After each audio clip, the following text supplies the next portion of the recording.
ये आज का खून, आज का मर्डर, आज का रेप है, आज का। इसका ब्लूप्रिंट उस दिन तैयार किया जा रहा था जब 2016 साल में 8 नवंबर इस देश में नोटबंदी किया गया था। आज समस्त ছোট দোকানদার, খুচরো ব্যবসায়ী তারা কেউ সুইসাইড করেছে, কেউ দোকানের ঝাঁপ বন্ধ করে দিয়েছে।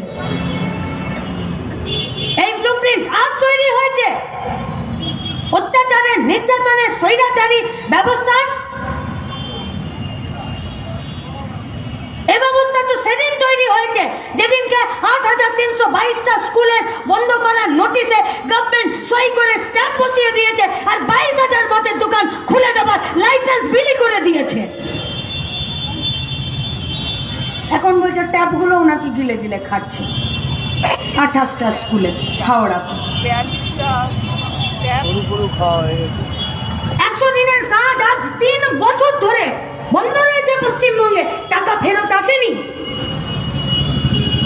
2016 সাল থেকে 2024 সাল 8টা বছর ধরে পশ্চিমবঙ্গের, ভারতবর্ষের, বিশেষত পশ্চিমবঙ্গের হাউস ফর অল প্রধানমন্ত্রী আবাস যোজনা, যেটাকে বাংলার আবাস যোজনা বলেছে, 8 বছর ধরে শুধু সার্ভে হবে গো। যে বেচারা একটা ঘরের জন্য অ্যাপ্লাই করেছিল সে মরে ভূত হয়ে গেল। যার মুরত ছিল বাড়ি বানানোর সে আজকে কাঙ্গাল হয়ে গেছে। আর যে বাড়িতে বাড়ি বানানোর মুরত ছিল না তার বাড়িতে হয়তো আজকে সে নিজেই একটা পাকা বাড়ি বানিয়ে নিয়েছে। 16 साल का लिस्ट का हिसाब से 2024 में फिर से वेरिफिकेशन होगा, फिर से।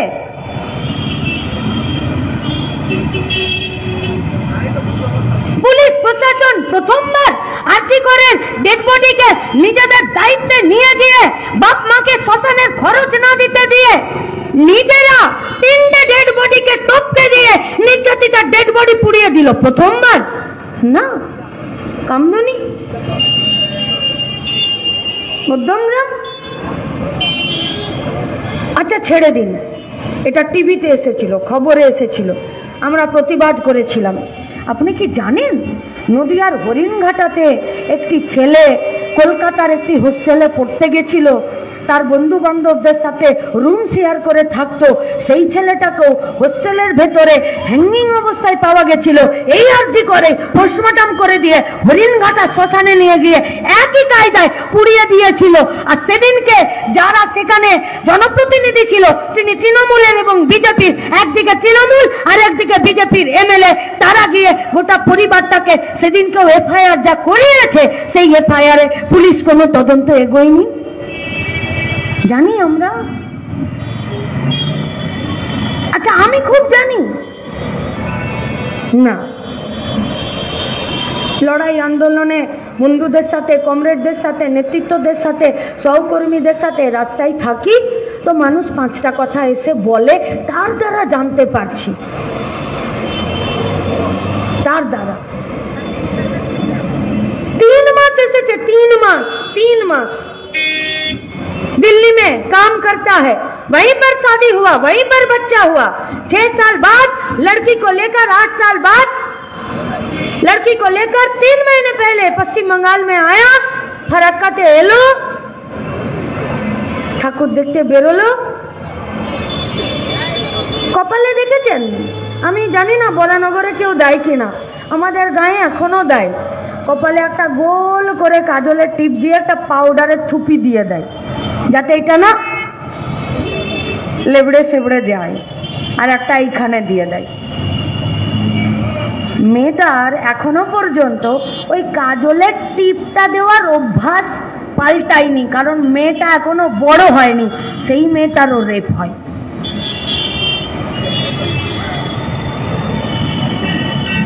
আচ্ছা পাশের বাড়ির মেয়েকে কেউ রেপ করতে পারে?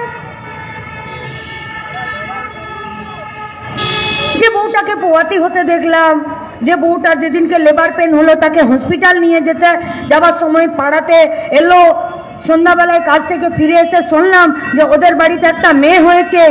তারপরে মেয়ে হওয়ার পর যা সামাজিক রীতিনীতি আছে তাতে মিষ্টি খেলাম, কোথাও কাসর বাজলো, কোথাও ঘন্টা বাজলো, কোথাও অন্য কিছু হলো। 6টা বছর ধরে মেয়েটার কোনোদিন জন্মদিন হলো, পরিবারটা যদি কোনোদিন মেয়েটাকে রেখে আর বাইরে গেছে তো পাশের বাড়িকে বলেছে, শোন ও আসবে তো একটু দেখিস, আমি যতক্ষণ না আসছি একটু তোর কাছে রাখিস। সেই পাশের বাড়ির মেয়েকে যার দায়িত্বে এতদিন রেখে দিত, সেই পাশের বাড়ির মেয়েকে কেউ চকলেট দেবার নাম করে রেপ করতে পারে?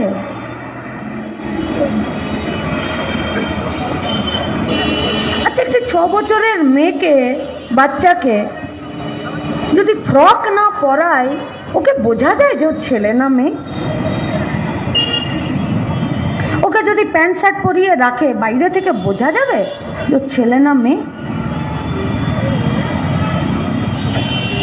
সেই মেয়েটাকেও রেপ করতে হয়, আবার একা না, আরেকজনকে ডেকে। তারপরে মেয়েটাকে পিছনের পুকুরে ফেলে দেওয়া আর পাশের কলে গিয়ে হাত ধোয়া। এ তো পৃথার কথা মনে পড়ে যাচ্ছে। পৃথা তা, বর্ধমান, প্রদীপটা। পৃথা বলছে, আমি ওদেরকে দেখেছি। আমার গায়ের মোড়ে যেদিনকে ধর্মঘটকে সমর্থন করে গায়ের মিছিল বেরোচ্ছিল, আমার বাবা সামনে ছিল, কমল জেঠু সামনে ছিল, তারপরে কানে এলো ঝামেলা হয়েছে, মারামারি হয়েছে, আমার বাবাকেও নাকি মেরেছে। তখনও অব্দি আমি জানি না যে আমার বাবার মাথাটা থেতলে দিয়েছে, আমার বাবা মরে গেছে, কিন্তু আমি জানলা দিয়ে দেখেছিলাম কয়েকটা লোক এসে আমার বাড়ির জানলার সামনে যে কলটা, সেখানে এসে রক্তমাখা হাত ধুয়েছিল। নির্যাতনের শুরু সেদিন, নির্যাতন আজ নয়।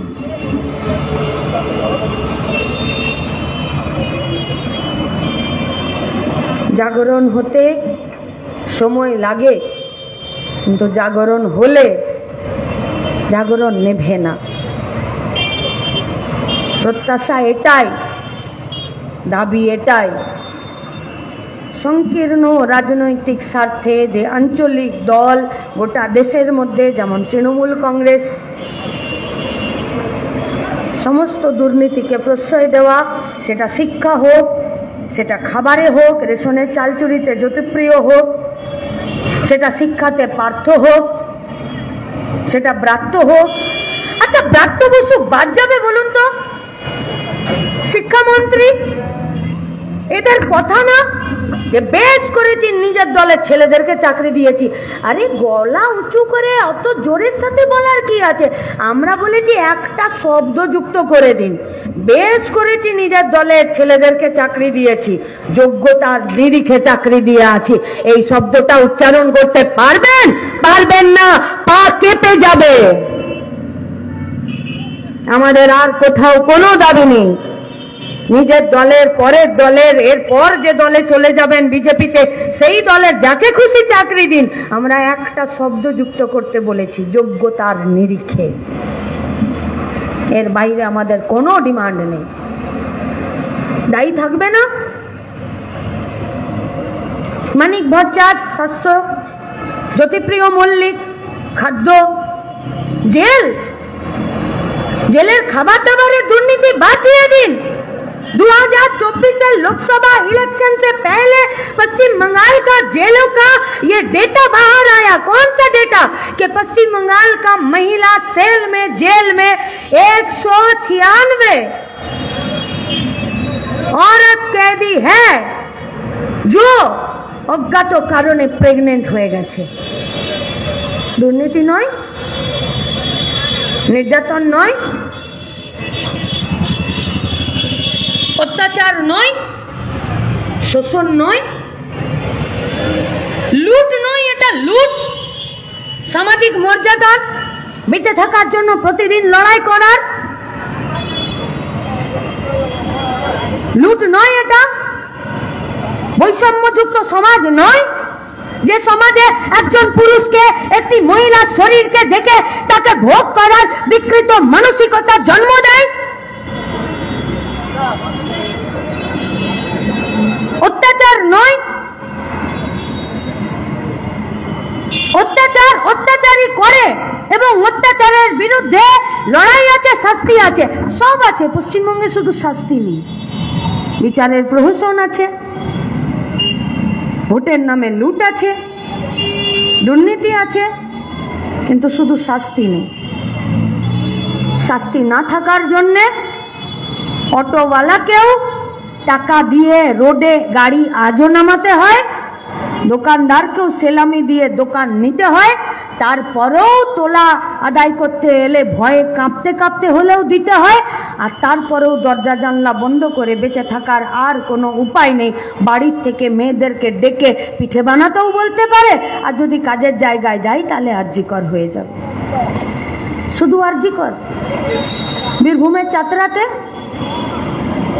একজন নার্স, যে ডাক্তারের সাথে প্রতিদিন কাজ করে, অপারেশন করতে গেলে ছুরি কাঁচি এগিয়ে দেয়, সেই ডাক্তার সেই নার্সের শ্লীলতাহানি করছে। কলকাতার পার্কস্ট্রিট না ভবানীপুর থানাতে যে সিভিক ভলেন্টিয়ার গুলো নিজে, যে পুলিশ অফিসাররা অন্যদেরকে সুরক্ষা দেবে, সেই সিভিক ভলেন্টিয়ারকে পুজোতে জামা দেওয়ার জন্য সবাইকে আগে জামা দিল, মেয়ের সিভিক ভলেন্টিয়ারটাকে বললো তোকে না পরে দেবো সন্ধ্যাবেলায়, একটা জামা নিতে গিয়ে তার শ্লীলতাহানি করলো। हावड़ा जिला हॉस्पिटल, गरीब लोग 2 रुपए का टिकट काट कर सरकारी मेडिकल परिसेवा लेने जाते हैं, वहां पर सीटी स्कैन डॉक्टर लिखता है, और सीटी स्कैन करने के लिए रात 9 बजे के बाद लेकर जाने वाला जो टेक्नीशियन था या स्ट्रेचर ठेलने वाला कोई लड़का था, वहीं उसी लड़की का, एक 13 साल का लड़की का जो नाइटी पहना हुआ था वो भी खुलवा दिया। একদিনে না, এই কালচার প্রতিদিন ডেভেলপ হয়েছে। সংকটে, সমস্যায়, বিপদে, গৃহহীন হয়ে, কর্মহীন হয়ে, ভোকা পেটে লড়াই করতে গিয়ে কাউকে সাথে না পেয়ে, এবং তার সাথে গোটা দুনিয়া জুড়ে ধনতান্ত্রিক ব্যবস্থার যে বিরাট অগ্রগতি, যে গতিতে ফিরে ট্রাম্প জিতে যায়,